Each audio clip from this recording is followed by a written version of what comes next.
لگ بھگ 8 برس پہلے قصور جو لاہور کے مضافات میں ضلع ہے وہاں سے متواتر خبریں آنا شروع ہوئیں کہ کوئی 20-25 افراد کا ایک گروہ ہے جو پچھلے کئی برس سے مقامی بچوں کو جنسی طور پہ بلیک میل کر کے ان کی اریاں ویڈیوز بنانے کا کاروبار کر رہا ہے۔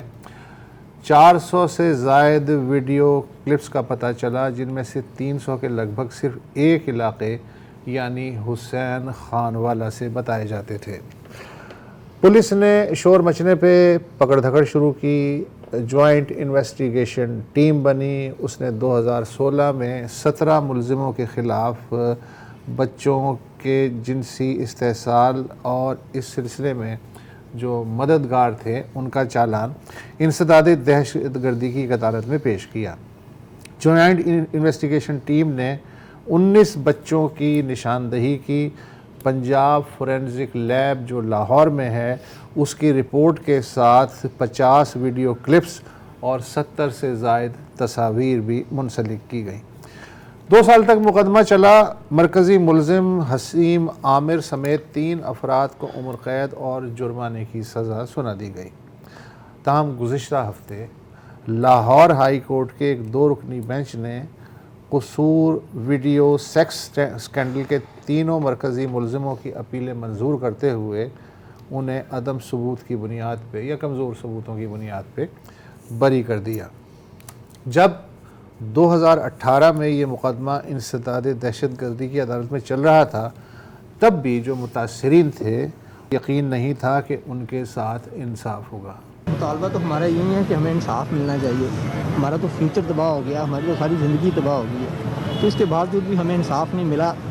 اور ہمارے 17 میں سے 7 ملزم ہیں جو ابھی تک بیل پہ رہا ہو چکے ہیں، جو ہمیں دھمکیاں دے رہے ہیں، ہمیں ڈرا رہے ہیں کہ اگر آپ آئندہ آپ گیٹس پہ آؤ گے تو ہم آپ کو مار دیں گے، اور ہم پہ انتقامی کارروائیاں کی جا رہی ہیں۔ ہم اپیل کرتے ہیں جتنے بھی ادارے ہیں، ہمارے چیف جسٹس صاحب ہیں، ہمارے آرمی چیف صاحب ہیں، ان سے اپیل کرتے ہیں کہ ہمیں انصاف دلایا جائے، ہم انصاف کے متلاشی ہیں۔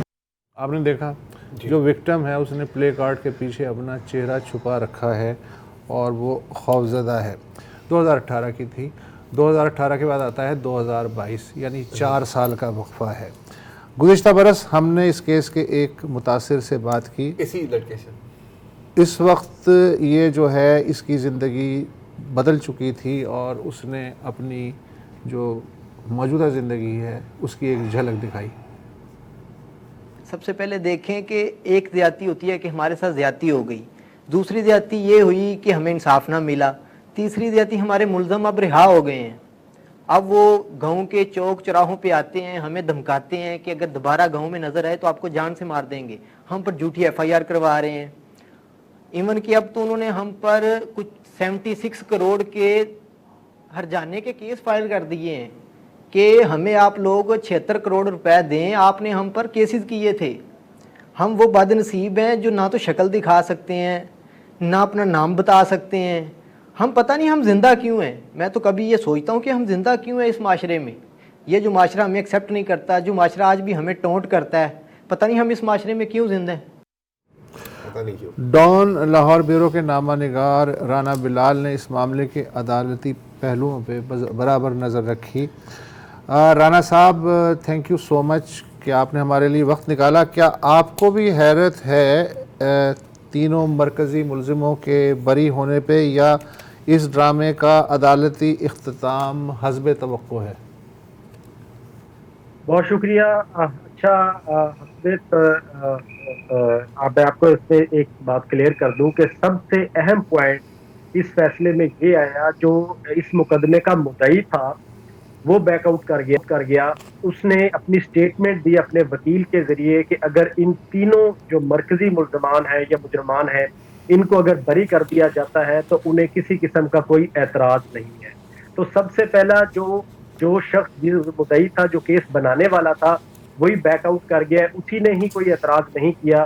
تو جس بنا پر عدالت نے ایک ٹھوس یہ جواب دیا اور تمام جو مرکزی کردار تھے اس افسوسناک واقعے کے انہیں بری کر دیا۔ اور دوسرا، کورٹ کی جانب سے بڑے سیریس کوسچن پٹ کیے گئے ہیں پروسیکیوشن پہ کہ ایک تو جو FIR کا اندراج تھا، یہ واقعہ 2015 میں رپورٹ ہوا تھا اور اس FIR جو درج ہوئی تھی وہ 2017 کے مڈ میں جا کے ہوئی ہے، یعنی کہ 2.5 سال کا ڈیلے ہے ایک ایف آئی آر کے اندراج میں بھی.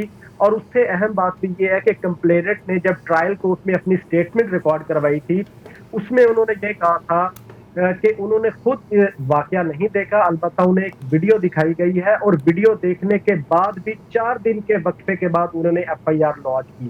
یہ ٹیکنیکل چیزیں گناہ پر عدالت بھی دیکھتی ہے کہ پروسیکیوشن کے اینڈ پہ کیا فلاز ہیں، کیا کمی کوتاہی رہ گئی ہے جس کی وجہ سے یہ ایف آئی آر میں بھی ڈیلے آ گیا اور معاملہ شکوک و شبہات پہ چلا گیا.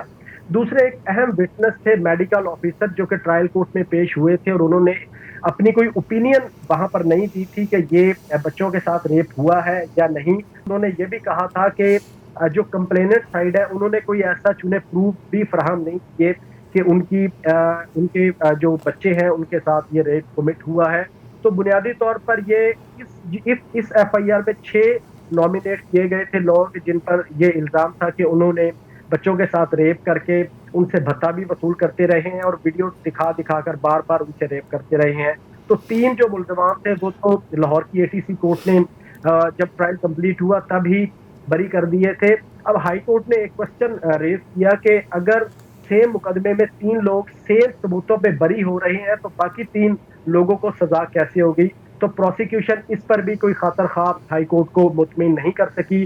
تو یہ کچھ چین تھی جس کی بنا پر لاہور ہائی کورٹ نے یہ قرار دیا کہ پروسیکیوشن کا جو کیس ہے وہ شکوک و شبہات سے بھرپور ہے، اس لیے جو شک کا فائدہ ہے ملزمان کو دیا جاتا ہے. اور جیسے میں نے پہلے بتایا کہ سب سے امپورٹنٹ کمپلیننٹ بیک آؤٹ کر گیا اور اس نے اپنے وکیل کے ذریعے کورٹ میں سٹیٹمنٹ دے دی کہ اگر ان تینوں پرنسپل اکیوز کو ایکوٹ کر دیا جاتا ہے تو اسے کسی قسم کا کوئی اعتراض نہیں ہو. اچھا کمپلیننٹ بیک آؤٹ کر گیا، یہ ہے کی جملہ.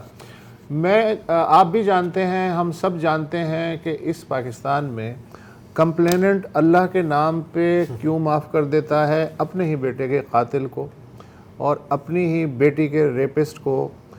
اور عدالت جو ہے وہ اتنی معصوم بن جاتی ہے کہ بجائے اس کے کہ وہ علیحدہ سے چھان بین کرے کہ پیچھے کیا کہانی ہے اس معافی کے، وہ فیس ویلیو پہ لیتی ہے اور وہ کہتی ہے جی جب کمپلیننٹ ہی نہیں ہے تو ہم کیا کریں.